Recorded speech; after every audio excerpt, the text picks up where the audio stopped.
The moment my mother shoved my little daughter from her chair, the sound that filled the room was not her small body hitting the floor, but something far worse: the quiet, stunned silence that follows when love breaks in a way you never thought possible.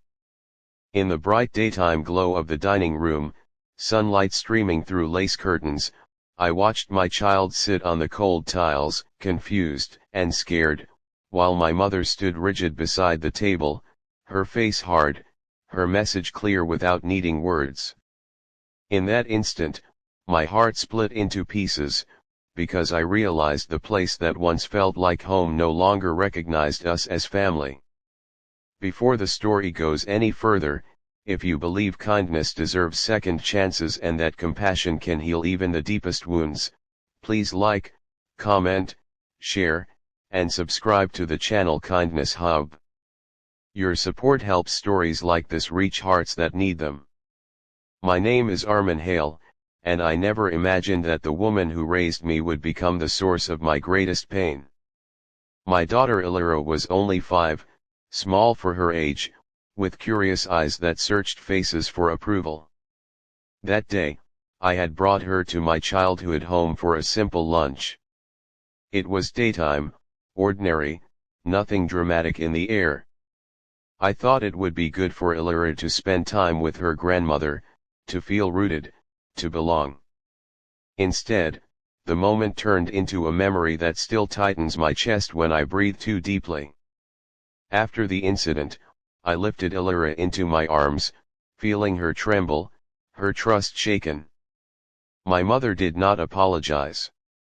She simply turned back to the table, as if my child's tears were an inconvenience, as if love had rules and bloodlines mattered more than innocence. That was the day I understood that some people confuse control with family and pride with strength.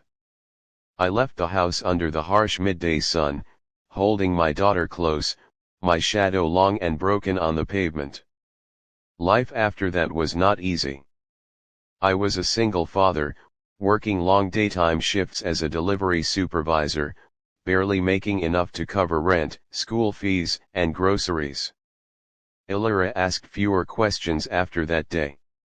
She became quieter, more cautious, especially around older people. I noticed how she hesitated before sitting at tables in public, always checking if she was allowed. Each time, guilt crushed me, because I had brought her into that moment. I had trusted someone who failed us. Days turned into months, and my mother never called. Pride built walls thicker than time. Meanwhile, Elias and I created our own small world. We ate breakfast by the window every morning, sunlight warming our plates, laughing at silly drawings she made. I learned that family could be two people and still be whole.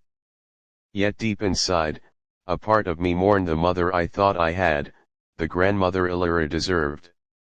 The turning point came unexpectedly on an ordinary afternoon. Elias' school held a daytime family art exhibition. Parents, grandparents, and children filled the hall with color and noise. I almost didn't notice my mother standing near the entrance, older, smaller somehow, her hair grayer under the fluorescent lights. Fear and anger wrestled inside me, but before I could react, I saw her looking at Elias' artwork.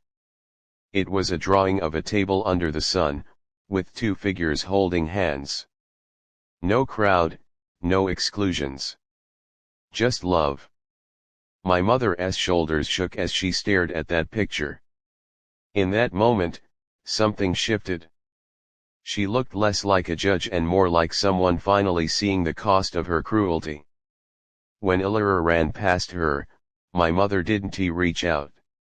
She simply watched, tears sliding down her face, realizing she had pushed herself out of something precious. That day did not fix everything. Healing is slow, especially when wounds are deep.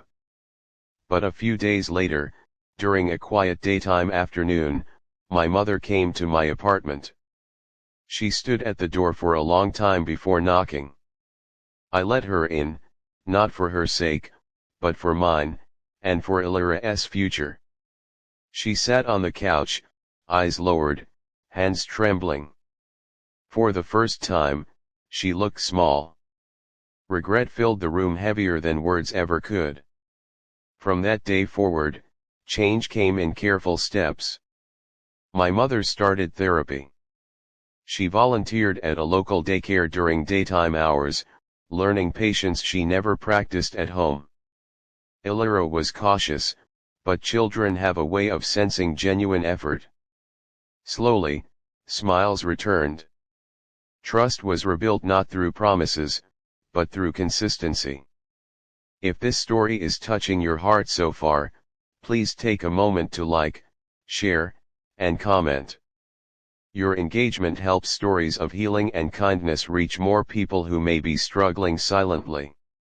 One afternoon, months later, we sat together at a park picnic table under a clear blue sky. Elias climbed onto the bench confidently, her feet swinging freely. My mother watched her with softened eyes, no rules, no conditions. Just presence. I realized then that forgiveness does not erase the past, but it can transform the future. Before this story ends, I have a special request for you. Please comment one word that represents what family means to you. Your words may inspire someone reading them today. As the sun dipped lower, casting golden light across the park, I understood something important. Family is not about who deserves a seat at the table. It is about who you choose to protect, even when it costs you everything. And sometimes, the bravest thing you can do is stand up, walk away from cruelty, and build a kinder table of your own.